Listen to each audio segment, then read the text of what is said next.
Je tiens aussi à souligner la performance des acteurs. Grâce au format des épisodes centrés sur un personnage, chacun des personnages principaux ont leur moment pour performer. À vrai dire, j'y connais pas grand chose. Mais ce que je peux dire, c'est que certains arrivent à nous faire partager des émotions et à montrer différentes facettes convaincantes de leur personnage. Mention spéciale à Terry O'Quinn qui interprète à merveille le rôle de John Locke. Show you put on last night, you're a fraud.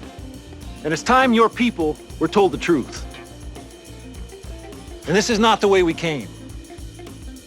Il montre parfaitement les doutes que peut avoir Locke, l'un des leaders du groupe de survivants. Et l'acteur montre aussi un tout autre éventail plus loin dans la série, mais je vous laisserai découvrir ça.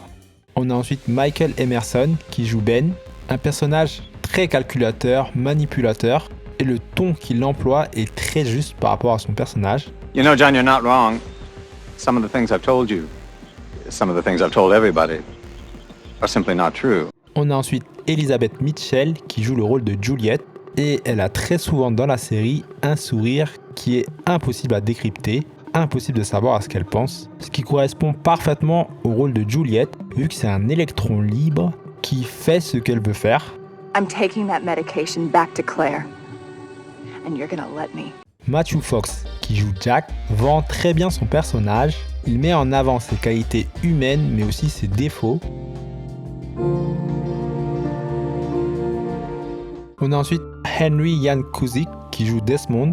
Il arrive à être très touchant. Il joue un personnage qui est prêt à faire ce qu'il faut. I see you in another life, brother.